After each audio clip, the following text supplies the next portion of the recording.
What's your story? What up, world? I'm Rashaad Williams, owner of Revel Energy Drink, and this is my story.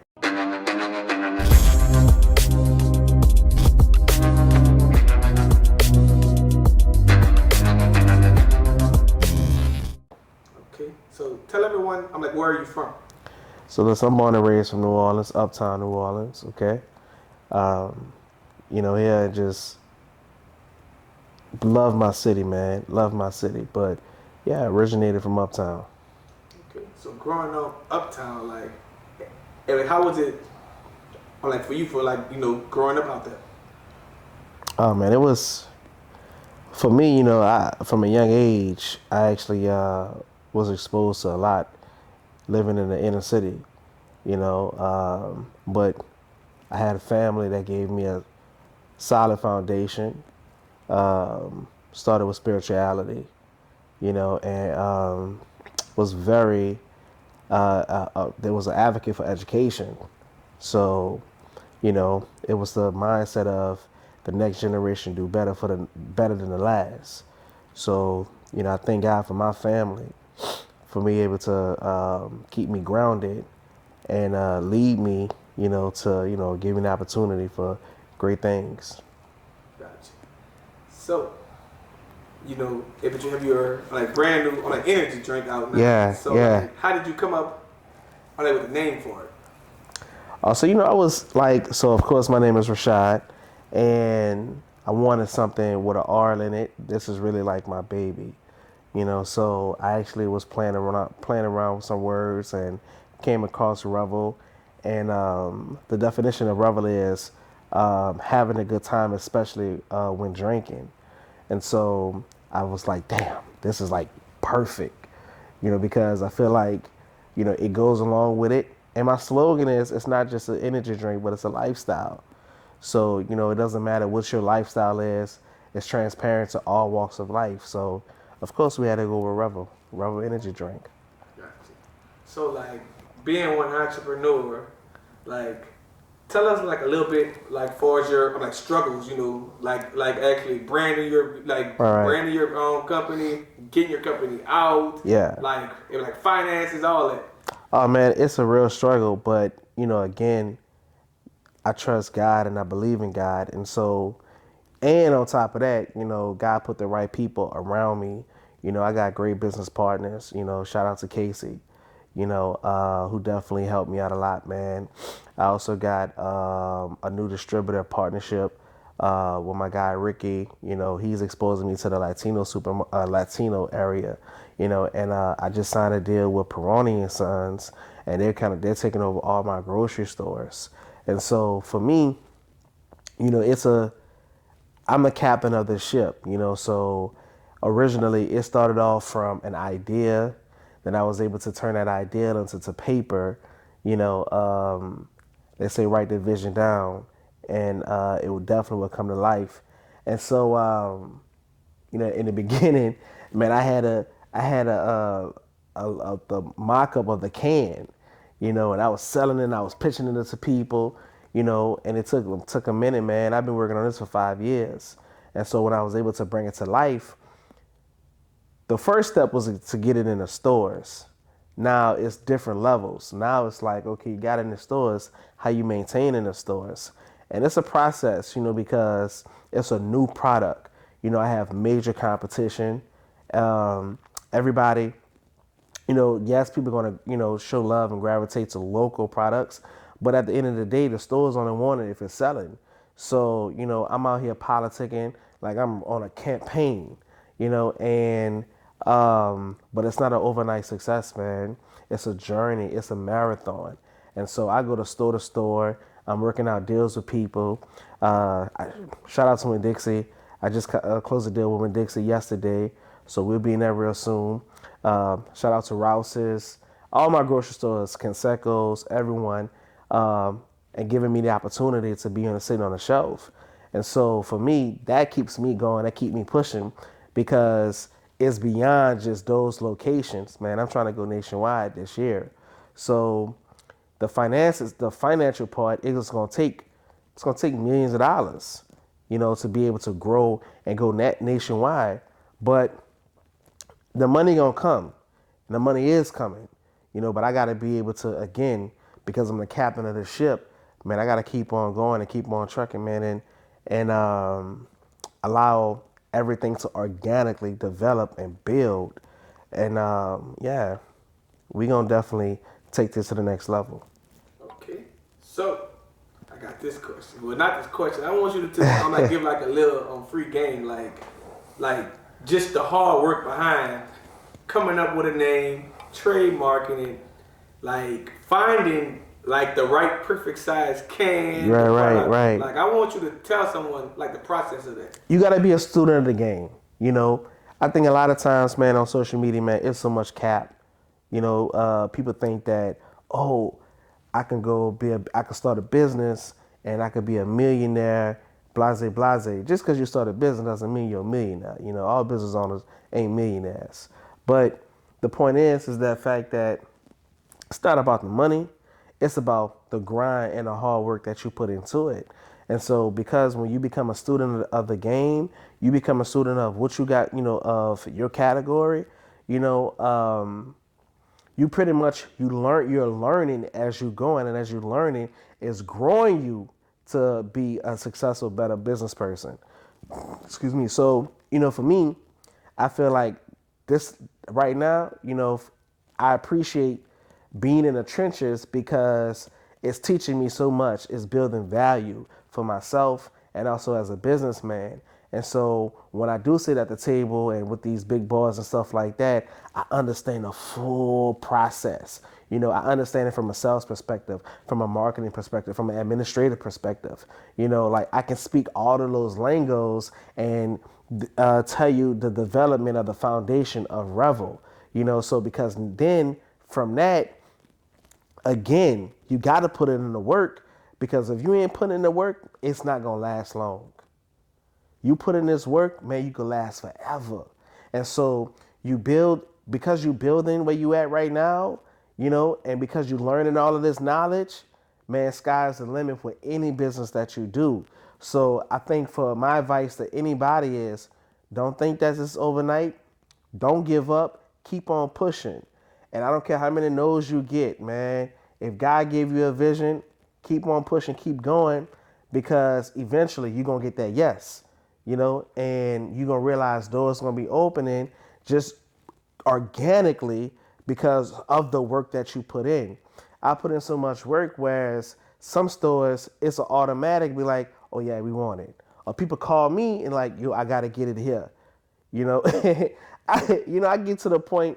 It's funny because I put in the work, because I did it from scratch. Again, it was an idea that turned into an actual product. So because I took my time researching, I took my time. I was already a student of the game prior to this. I learned so much from that situation, and then for me, where I was able to come with this, and so now when I do go in stores, some stores and some businesses, they be having issues with their employees because the employees be drinking it up too much. But that's a good problem to have. But it is a process, man, and you got to stick with it, and it's not overnight. I don't think anything's overnight. Heck no, man. It ain't overnight. So you see, all the youngins out here, I just want to tell y'all this, whatever you see on Instagram, half of it is true, half of it is false. And a lot of people don't show their struggles because the struggles is not entertaining. Nobody want to see nobody struggle. And even though we can relate to it, but you don't want to see that person struggle, everybody want to see the outcome, when you overcome those struggles. They want to see the flashiness, the material things, the cars, the money, the clothes, the jewelry, but man, listen, we need to start showing, real business owners need to start showing the struggle so people can have an idea and know that, man, look, sometimes, look, I won't go to Ruth Chris, but I got to go to McDonald's today. You know what I'm saying? Like, I want this $1,000 shoe, but I gotta invest into a product, And for instance, man, listen, man, I went through. I got some people that work at Saks, man, and I went through that one day, And the lady was like, "Oh, you listen, you gotta treat yourself, trying to sell me some baccarat."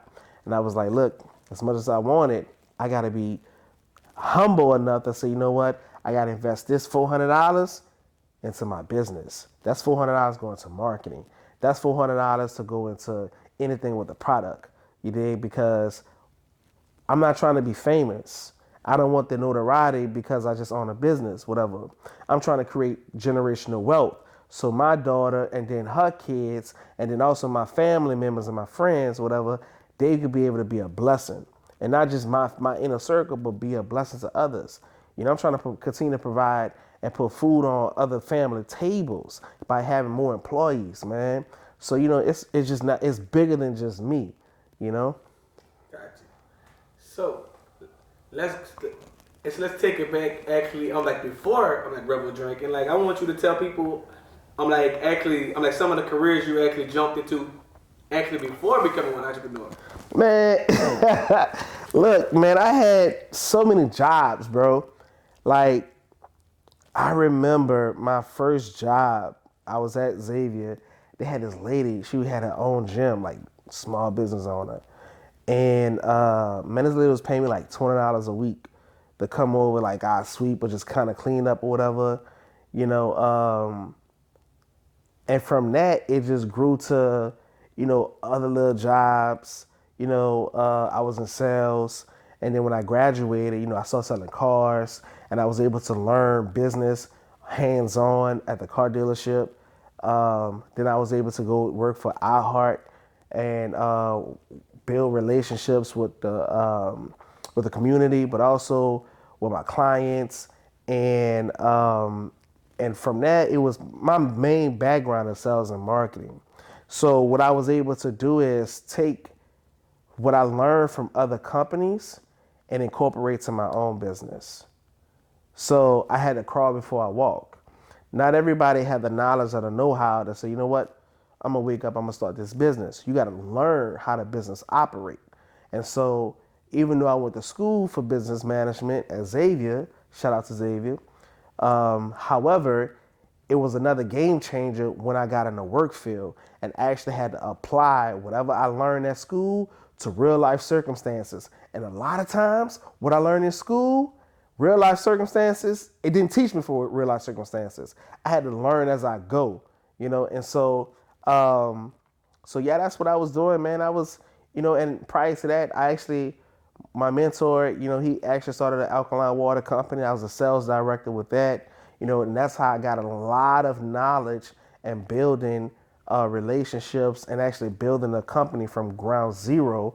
And with the beverage company, man, and my first 4 months, I had like 150 locations just with the water alone, So that gave me and it opened up my mind to know that okay, this is what I want to do. I want to have my own beverage. I want to be able to.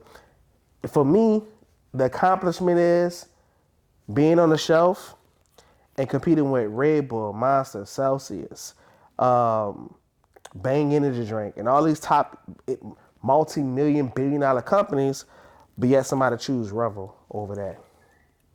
That's an accomplishment for me, And again, when you go on the shelf, I want y'all to ask you when you go look for an energy drink, go see and ask yourself how many of them on the shelf are black owned. None. Not down here in New Orleans. Ain't none. So having that opportunity, to be a black owned product to infiltrate this market, and don't get me wrong, there's other black owned energy drinks in other markets now, but it ain't the known. So still to be able to have this opportunity, this is definitely a true blessing. Gotcha. So, being an entrepreneur, tell us what do you enjoy most about it, and what do you actually, dislike about it. What I enjoy about it, I create my own. I do what I want to do. That's what I love about it. But I guess the hard thing about it is it can become stressful because it's not no ordinary day-to-day like the same. Like if you go to the job, you know what you do at your job. Your job, if you are an accountant, You go to your job and that's what you're gonna do. Being an entrepreneur, man, you wear so many hats. And there's some good days and there's gonna be some bad days. But the stressful part is for me is when you have those bad days, everybody can't relate. And you can't go to everybody to seek for help to, oh, you know what, I'm gonna call off the day. Nah, you gotta keep going. But that's part of being an entrepreneur, and but the reward is worth it. I promise you that. Gotcha. So, tell us, where do you see your energy drink? I'm like 3 years from now. Man, hopefully it be sold to Pepsi. Okay. That's what it is, man. We're gonna be on the shelf. So that's what we had 3 years from now.